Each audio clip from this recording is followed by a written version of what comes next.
Hello friends, welcome back to the new tutorial. Today we are going to learn about the API rate limiting handling. So the interviewer is a user exceeds their rate limit. What should your API return and how should it behave?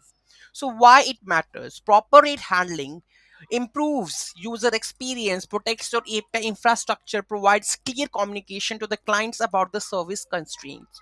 So first thing what you can do, HTTP 429 status code. Core principle return 429, that is too many requests when rate limit is exceed. So this is the pattern. Okay.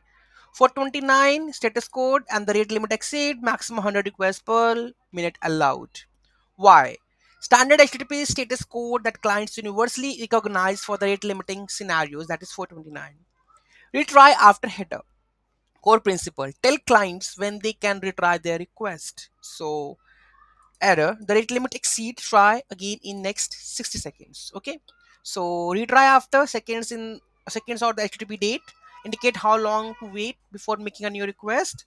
X rate limit reset, Unix timestamp, exact time when the rate limit resets. Why? Help client implement proper exponential back-off strategies and avoid hammering your API with retries. Error response body. Core principle include helpful error messages explaining the rate limit violation. So messages rate limit exceeded, try again in 60 seconds. Document URL, this is the URL. Okay, so you have to give the full error message explaining why this is violation happens. Provides extendable error information that the developers can use to fix their integration and understand the constraints. Soft throttling versus hard blocking. Choose between gracefully slowing down your request or immediately reject them. Soft throttling means approach is add progressive delays to the request. Example, add 100 milliseconds delay per request over limit. Best for the premium users. Internal services, graceful degradation. Hard blocking approach, immediately reject request with 429. Example, return 429 as soon as the limit exceed. Best for the free tier users, preventing abuse, protecting infrastructure.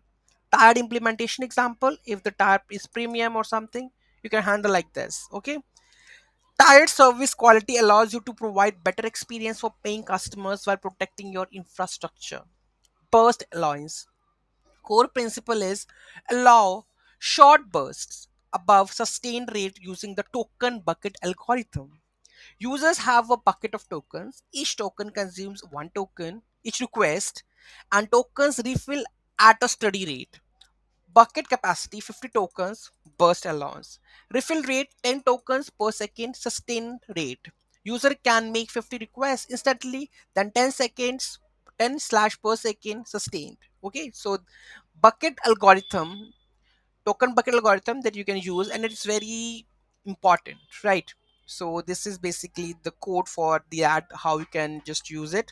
So we have the constructor maximum burst size 50 tokens, start full 10 tokens per second you're going to filling up. They have refill function and consume count how much they have, then refill it. Okay, provide flexibility for the legitimate use cases like the batch operations while still enforcing sustained rate limits. Warning thresholds. Corporates warn users before they hit the rate limit. Okay, so you have used 85% of your rate limit. So this kind of messages will help the user that you have rate limit is going to be exceeded. Okay, so threshold 80%, add X rate limit warning header. 90% use include warning in response body. 100% use return 429 status code. Okay, so this early warning to the slowdown, permanent notification, block further request. Okay, so additional best practices that what you can do is rate limiting headers on every response, include X rate limit headers on all API responsive, not just for 29, so clients can monitor their usage proactively. Different limits for the different endpoints. Apply restrictor limits on expensive operations like data exports, complex queries, and the looser limits on the cheap operations, get request. User based versus IP based limiting you can do. Use authenticated user IDs for the registered users and IP addresses for the anonymous. Distributed rate limiting for multiple server deployments, use Redis or the similar distributed cache to track limits across all the servers. Rate limit tiers implement multiple tier like free, basic, or the premium to monetize the API access. Graceful degradation when when the rate limited still return partial data or cache results when possible rather than the complete failure. Documentation clearly documented rate limits, headers, error codes, best practices in your API documentation. Monitoring and the alerts track rate limit violations to identify abusive clients and legitimate use cases requiring higher limits. So these are the best practices for the API rate limiting. So you have to use it. Otherwise, it will put too much load on your infrastructure or server backend. Okay. So any doubt, any query, do let me know in the comment section. Thank you so much for watching this video, and don't forget to like, share and comment on my video. There is a complete implementation with the rate limiting middleware. So, okay, so here window, like the 1 minute window is there, maximum like 100, limit each IP or the 100 requests per windows, standard headers, that is return rate limit info in the headers, and legacy headers would default. So these are the responses that you can add, and this is a warning when the 80% of the limit is reached. Okay, basic one, so you can try it out. Any doubt, any query, let me know in the comment section. Thank you so much for watching this video. Have a great day.